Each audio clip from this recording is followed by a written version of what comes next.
Tonight, we take pleasure in bringing you Suspense, a weekly anthology of notable melodramas from stage and screen, fiction and radio, presented each week to bring you to the edge of your chair, to keep you in suspense.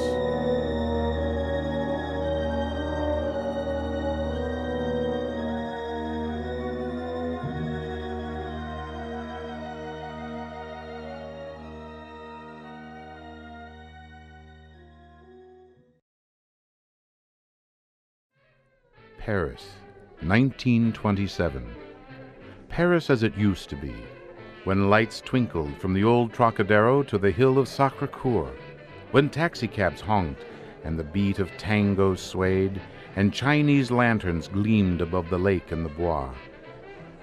St. Catherine's Day, a fancy-dress ball at the opera, filling the marble halls with a multitude of masks and a multitude of dreams. The mosaic decorations are no less bright than the colors that weave here. Harlequin and Columbine, Cleopatra and the Musketeers. In the great marble foyer, there are little tables and lines of palms behind which you may sit screened. At one such table sits a young man, wearing the scarlet and gold uniform of an English Guards officer in Wellington's day, and a dark-haired young girl in the costume of a bacchante.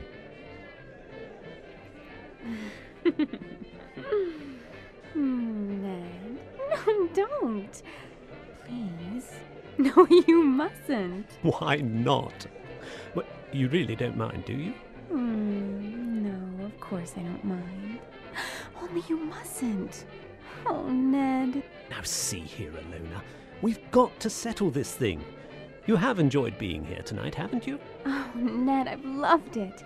After being cooped up at my uncle's place in the country, it's like, oh, it's heaven. All right, then.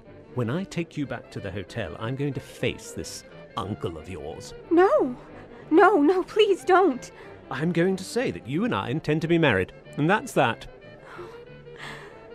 I can't marry you, Ned. I've told you that. But why not? Just give me one good reason. Because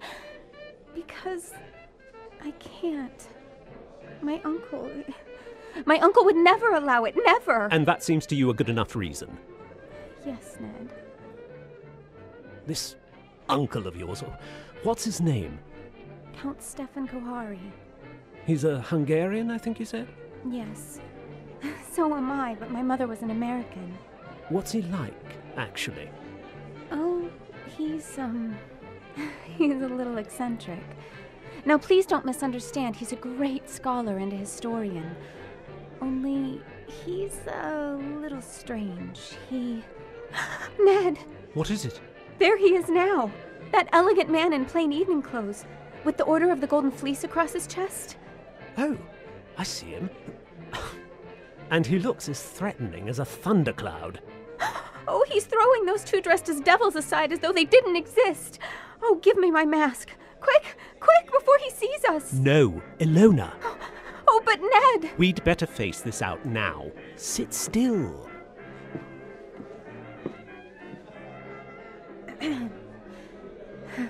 Good evening, Uncle Stefan. Good evening, Ilona. Uncle, may I present Edward Whiteford. How do you do, sir? How do you do? Ilona, do you think that costume is quite the thing to wear in public? Why not? But it's only a witch costume. An older generation might call it immodest. Never mind. Will you go and get your cloak or your domino or whatever you wore here? But... Uncle, please don't make me leave so soon. It's hardly 11 o'clock. I was not asking you to leave, my dear. I was merely asking you to put on a wrap. All right. I'll go get it.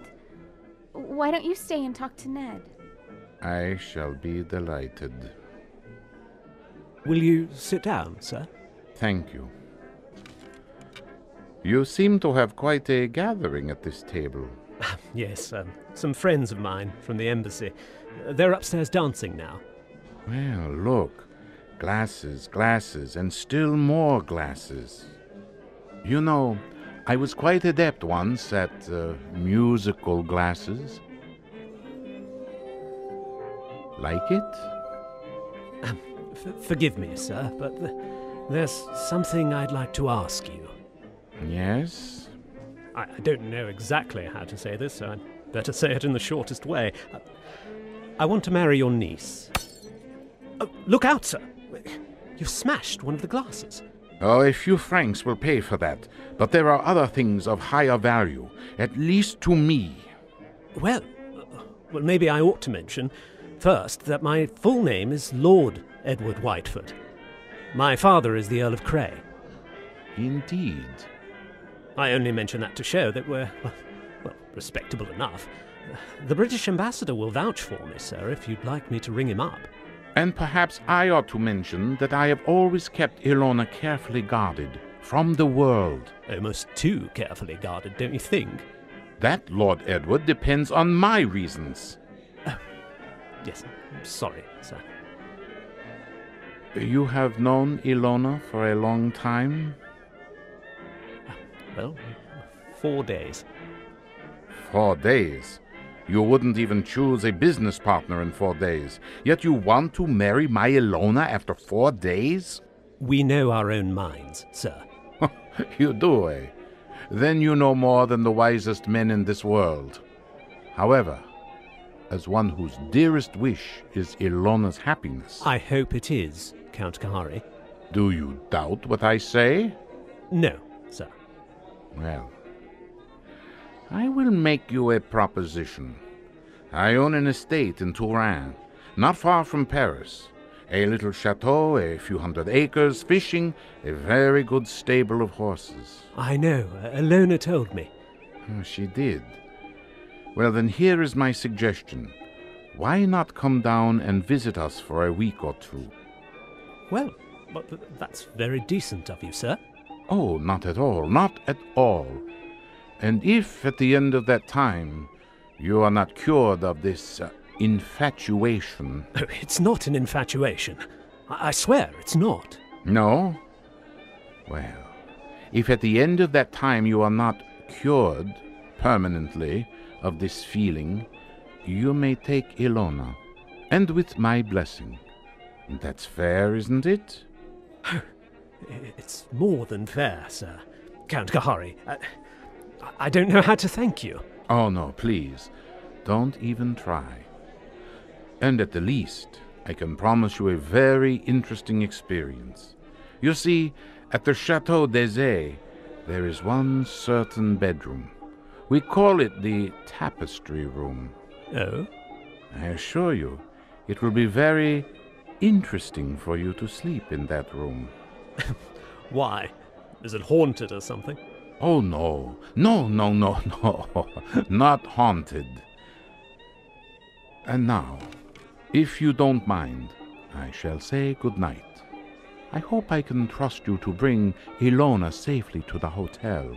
But of course, sir. But of course. In the meantime, look over there. See the revelers? Streams of our fellow guests cascading down the main staircase from the ballroom. All masked, shapes of nightmare, of delirium, insane, dead masks. And yet, is it possible that the most terrifying thing might be what lurks behind those gargoyle faces? No, I don't think so. They're only ordinary people, like us. That, sir, is where you make your mistake. Well, I shall expect you for the weekend. Until then. Until then, Count Kahari.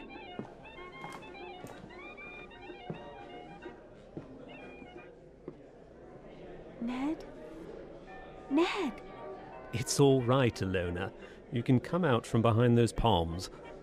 Oh, what was he saying? I couldn't hear. Ilona, it couldn't be better.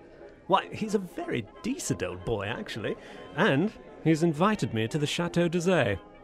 Oh, did he say anything about the tapestry room? Why, yes. He invited me to sleep there. And you said... Well, I said I would, naturally. Oh, Oh, you mustn't do it, Ned. I won't let you do it. Why the devil not? Because everyone who sleeps in that room dies. Dies? Are you serious? Oh, Ned. Oh, please, please don't do it. Oh, nonsense. There are a lot of superstitions about every old house. This isn't a superstition, Ned. It happened once when I was a young girl. A man insisted on sleeping there, and they found him dead in the morning. Oh. Well, how did he die? They don't know. There was not a mark on his body. He wasn't shot, or stabbed, or strangled, or poisoned, or hurt in any way. He was just dead.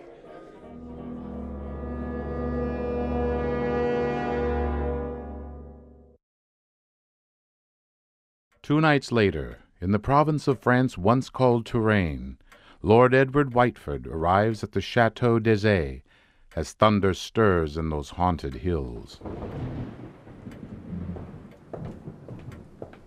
Ned! Hello, Ilona.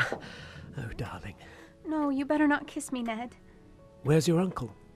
He's in the drawing room playing the piano. Come along. Ilona, is anything wrong? Oh, everything's wrong. 2 of my dogs were in horrible pain this afternoon. Dr. Solomon had to put them out of their misery with chloroform. You don't think... Oh, I just hope nobody's practicing, that's all. Here we are. I say, nice tiger skins on the floor. Oh, who's that little old man with the grey beard sitting over there by the fire? That's Dr. Solomon. Hasn't he funny-looking eyes? Shh, shh, shh, shh. He watches, and watches, and watches. Oh, he's an old friend of the family. Oh, come along. Let's get this over with. Ah, Lord Edward, welcome to Chateau des Thank you, Count Kahari. You must be drenched after your long carriage ride. Go by the fire and warm yourself. My servants will see that your luggage is taken up to the tapestry room. By an odd coincidence, Lord Edward, Dr. Solomon and I were just discussing the fate of the last person who slept in the tapestry room. This is not good, my friend. This is against my advice. It's against his advice.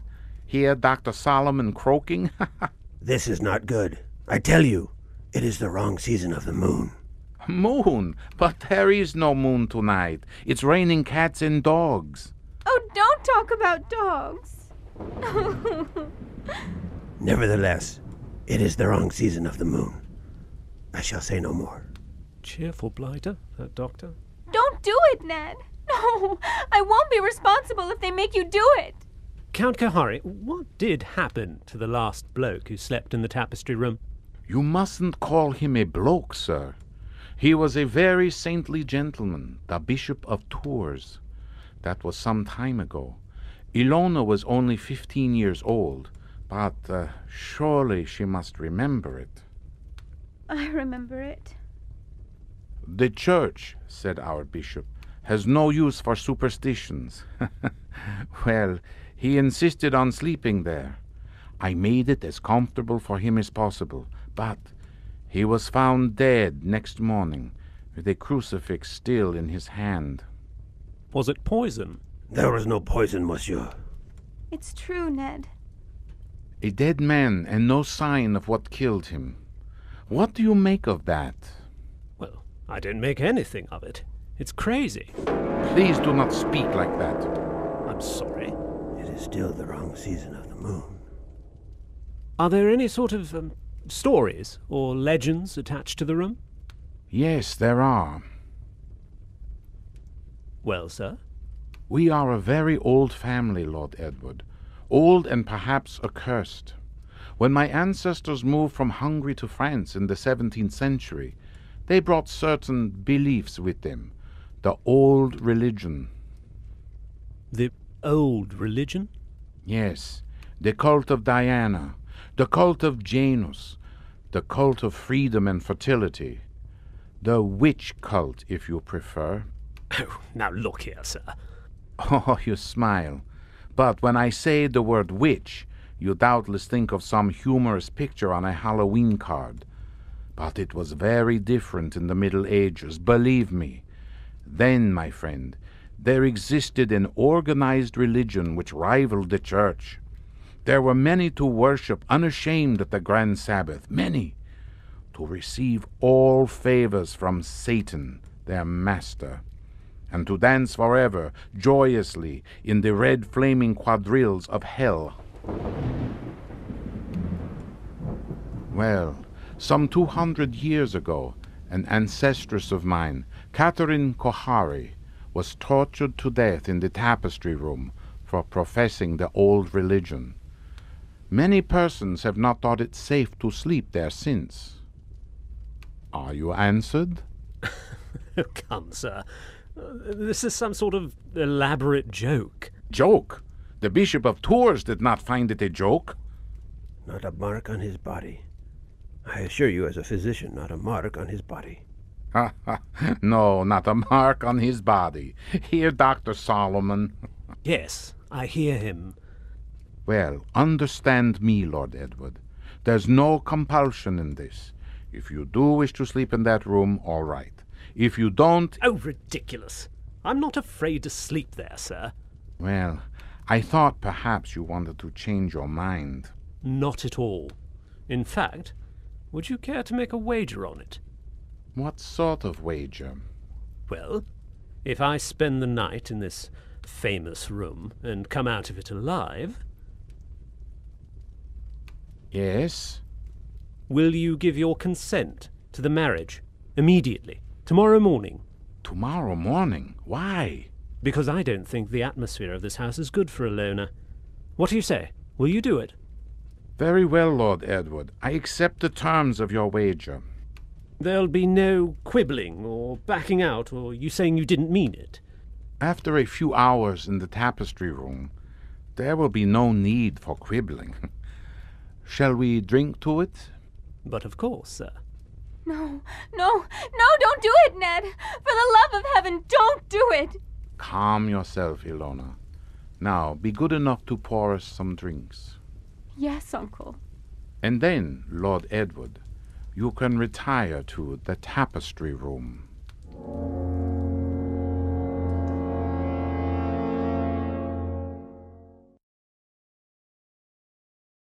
In the north tower of the Chateau d'Azay, under the conical slate roof, is the tapestry room, a circular room hung with faded tapestries. These tapestries move slightly, with an uneasy mimicry of life, to the clamor of the storm outside.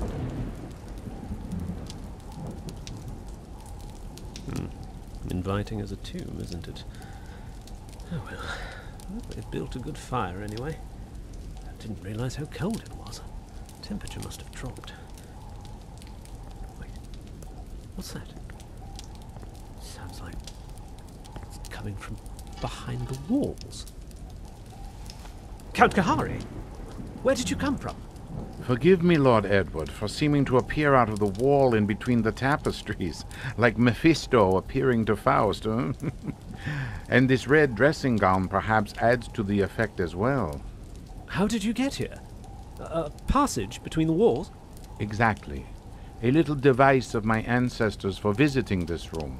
You know, they invented that for when its occupant was so unmannerly as to bolt the door. But the door's not bolted. You could have walked straight in. But I couldn't have done it unobserved. No, I suppose not. Well then, since nobody saw me come here, I'll just sit down by the fire. Please sit opposite me. Is this the showdown, sir? I don't understand. Well, there's got to be a showdown between us. Is that why you're here? Young man, I'm here to explain certain things to you. Would you care for a cigarette? Thank you. Oh, they're perfectly all right, if that's what you're afraid of. I'll have one, yes. A light? Thank you. When I was discussing the witch cult a while ago, You didn't appear to think I meant what I said. Do you want a perfectly frank answer to that? Of course. I think you're mad enough to mean anything. What you say, in a sense, is quite true. You see, in an old and frankly inbred family like ours, the mind can crack, and the fantasies of witchcraft become as real, even more real, than the living world. Let me give you an example. Go on. The saucer on the table beside you is Ming porcelain. It was once owned by Catherine Kohari, a martyr of the old religion. Yet you are using it as an ashtray. Oh. I beg the witch lady's pardon. I'll blow off the ash. Well, that's a very dangerous remark, sir. Don't you understand that the worship of evil can be as strong and compelling as the worship of good? That the devil can have his saints too? That to a sick brain which knows but can't help itself, you have profaned this room merely by entering it? And therefore you deserve to die. Like the Bishop of Tours? Exactly. Certainly you're not going to tell me the devil killed him.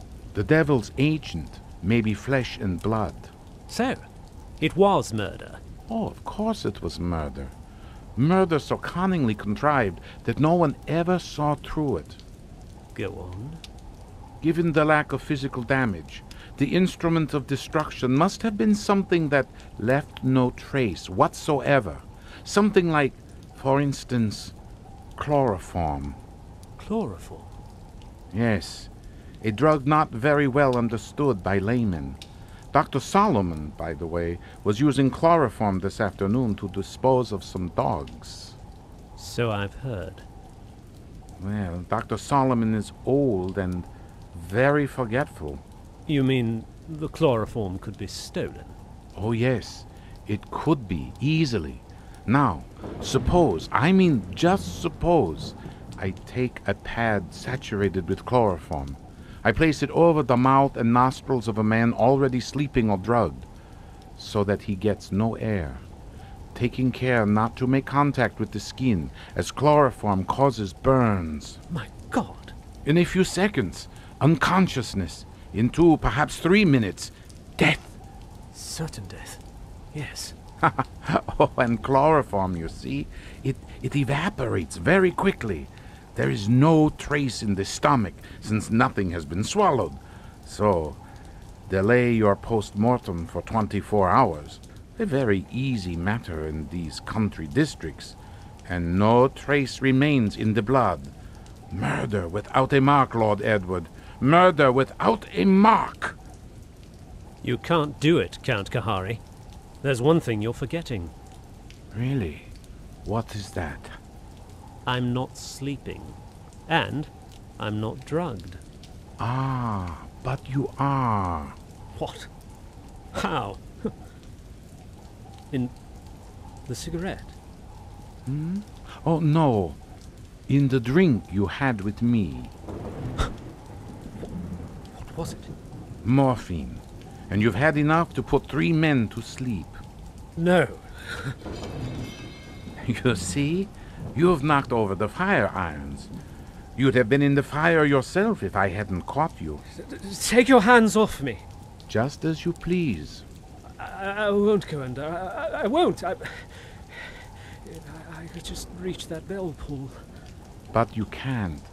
We'd better sit down again. You're only wasting what breath you have left. Didn't I tell you not to trust surface appearances? Didn't I warn you what shapes might lie behind the mask you saw in public? But you had no faith in the religion of our fathers. You had no faith in these outworn superstitions, and you wouldn't take warning. You murdering lunatic. Do you think I ever trusted you for a second? I knew what you were going to try, only I thought you couldn't get away with it. So that's how you killed the Bishop of Tours. And that's how you're going to kill me. Who, I? You don't think I killed the Bishop of Tours, or had anything at all to do with this? But didn't you? Why bother to pretend now? I had reckoned on stupidity, but hardly such stupidity as this. You damned young fool! I'm not trying to kill you. I'm trying to save you. To save me? Dr. Solomon! Yes, Monsieur Lacombe. Come out from behind the secret door now. Come out and be my witness. Yes, monsieur. I shall always guard the family honor, even when I guess how men die. This young man evidently thinks I've been talking about myself. Now tell me, Doctor, am I, in the popular parlance, insane? No, monsieur. Heaven forbid. I have never known a saner man. I can't stand this much longer. The drugs is taking hold. I can't see straight any longer. Have you any notion, Lord Edward, why I brought you to this house? No. You would never have believed me if I had merely told you. Oh, no. Youth is too wise, too brash, too trusting. So, if I were to convince you of anything, I had to bring you here, to show you. Show me? Show me what? What?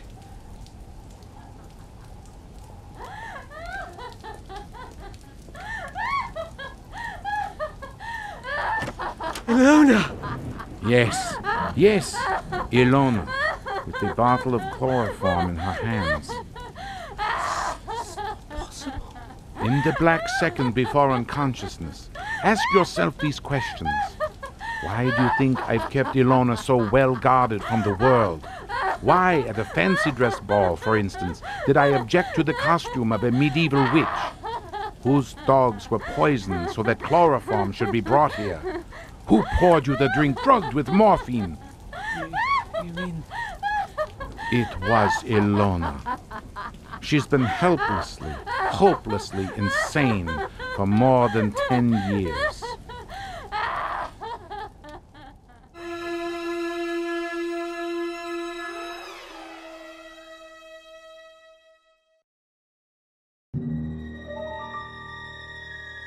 So ends The Devil's Saint by John C. Alzadek and Dana Perry Hayes. Tonight's story of Suspense.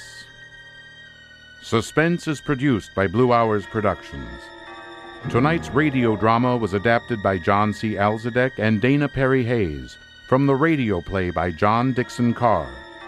Daamen Krall was Count Kohari, Adrienne Wilkinson was Ilona Kohari, Christopher Duva was Lord Edward Whiteford, and Les Mahoney was Dr. Solomon. I'm Daamen Krall. Next week at this time, tune in again for another study in suspense.